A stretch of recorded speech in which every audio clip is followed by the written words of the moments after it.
Il entra dans la banque en faisant rouler un chariot. Derrière lui, il grinçait et couinait tandis que les roues le suivaient. Tout le monde le regardait. Elle le fixa avec incrédulité. « Combien y en a-t-il » demanda-t-elle. Il ramassait des centimes trouvés dans la rue depuis 45 longues années. Il n'en avait aucune idée, mais manifestement, cela allait se transformer en une fortune. Mais avant de continuer, écrasez le bouton like. Abonnez-vous et activez la cloche afin de ne rater aucune de nos prochaines histoires.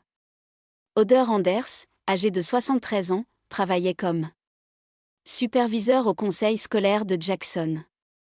Il surveillait les élèves suspendus et adorait absolument son travail.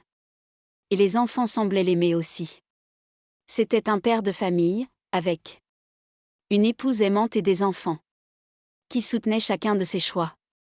Même si un de ses passe-temps soulevait quelques sourcils, ce qui avait commencé comme quelque chose d'amusant s'était transformé en une obsession totale et dévorante. Je suis devenu convaincu que repérer un centime perdu ou tombé était une incitation supplémentaire donnée par Dieu, me rappelant d'être toujours reconnaissant, déclara Anders. Il y a eu des jours où je n'ai pas prié. Et bien souvent, un centime perdu apparaissait pour me rappeler où j'en étais. Là où beaucoup de gens font un vœu sur un centime. Oder Anders prie sur un centime. Il avait toujours été un homme religieux, et sa foi s'était renforcée au fil des années. C'est cette foi qui a donné naissance à son obsession pour les centimes. Il voyait chaque vieux centime par terre comme un cadeau personnel de Dieu. Il ne se doutait pas du nombre de cadeaux qu'il allait recevoir. Lorsqu'Anders ramassa son tout premier centime, il n'imaginait pas qu'il continuerait pendant 45 ans. Mais à mesure que sa pile grandissait, son obsession grandissait elle aussi. Convaincu que les centimes représentaient un don divin, il décida finalement de ne plus jamais en dépenser. Chaque centime qu'il possédait, il le gardait. Et ce n'était pas tout. À chaque achat en liquide, il s'assurait toujours que sa monnaie contienne au moins 3 ou 4 centimes. Au départ, cela lui semblait être une petite habitude amusante. Mais avec le temps, cela ne paraissait plus si petit.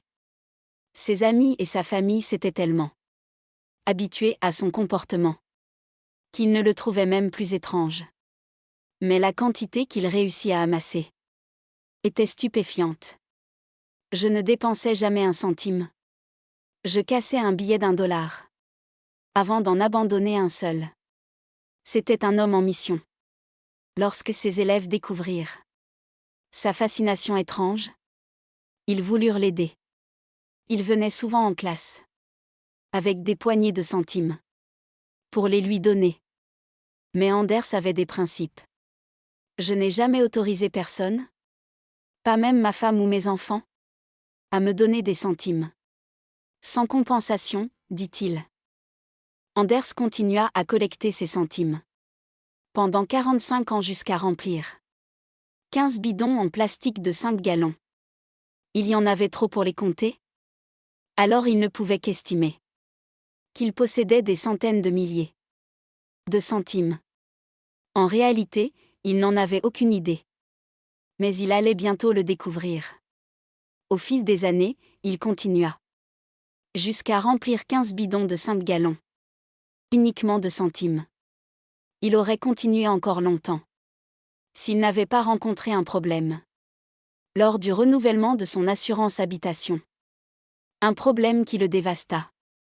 S'il avait pu choisir, il aurait gardé sa collection et continué à ramasser des centimes pendant encore de nombreuses années.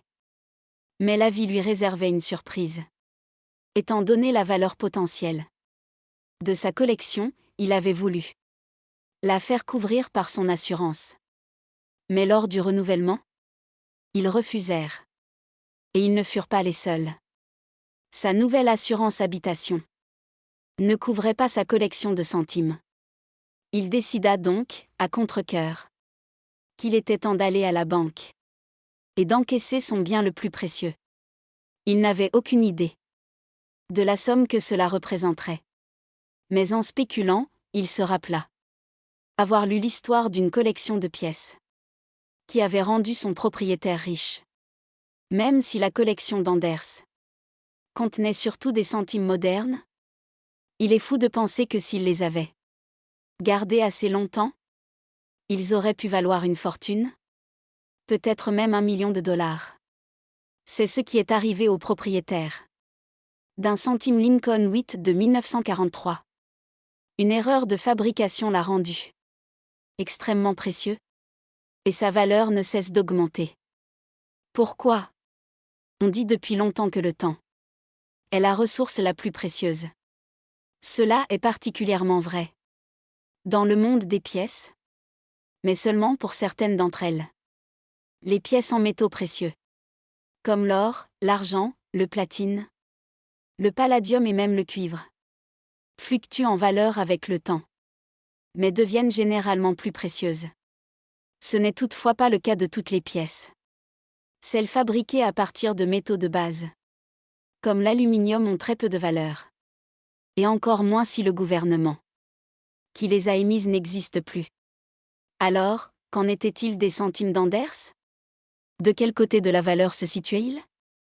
Même s'il n'avait pas le temps de son côté, il avait le volume. Avec des centaines de milliers de pièces, peut-être qu'une contenait une erreur rare pour transporter les centimes jusqu'à la Rustin Original Bank. À Rustin, en Louisiane, Anders eut besoin d'aide. Il demanda à quelques amis de l'aider à charger les bidons dans son camion puis dans la banque. Ils étaient bien plus lourds qu'on ne pourrait l'imaginer. Et il y en avait 15. Les employés de la banque regardèrent Anders entrer avec ses bidons sur des chariots, complètement perplexes. Anders craignait qu'il refuse. Il s'approcha du guichet et demanda à encaisser ses centimes. « Combien ? » demanda la femme. La vice-présidente de la banque, Jenny Cole, expliqua au journaliste que ce n'était pas un jour ordinaire lorsqu'Anders entra avec sa collection. « Je ne suis pas sûr exactement, » dit Anders. « J'estime environ un demi-million de centimes. » La femme le fixa, stupéfaite. « Et vous pensez que nous avons le temps de compter un demi-million de centimes ? » dit-elle en riant. Anders rit timidement avec elle, avant de plaider à nouveau. « Je sais que c'est énorme, mais cette collection m'est très chère. Et j'ai besoin de l'encaisser. » Elle le regarda longuement, avant d'appeler son responsable. Comment allait-il compter tout cela ? Lorsqu'ils y parvinrent enfin, le montant total économisé par Anders au fil des années fut incroyable. Quand le directeur sortit pour voir ce qui causait tout ce remue-ménage, son visage s'illumina en voyant Anders. Il le connaissait bien. Anders était un client fidèle depuis de nombreuses années et n'avait jamais causé de problème. Nous apprécions son entreprise comme celle de tous nos clients, dit-il. Et si nous pouvons aider Anders dans ses projets, nous en sommes ravis. Anders et ses amis apportèrent les bidons un par un. Les employés se rassemblèrent pour regarder le premier bidon être compté. C'était de loin l'événement le plus excitant à la banque depuis longtemps. Les bidons en plastique furent ouverts à coups de hache et de marteau. Il fallut au moins 5 heures pour faire passer les centimes dans la machine de comptage avant que le total soit révélé. Anders avait économisé l'incroyable somme de $5 136 en collectant des centimes pendant 45 ans. Pour ceux qui font le calcul, cela représente $114,14 par an. Il avait récolté cet argent en ramassant de vieux centimes sales oublié au bord des rues. Il utilisa cet argent à bon escient pour payer une facture dentaire qu'il venait de recevoir. Une heureuse coïncidence d'avoir de l'argent disponible juste au moment où une facture coûteuse arrivait.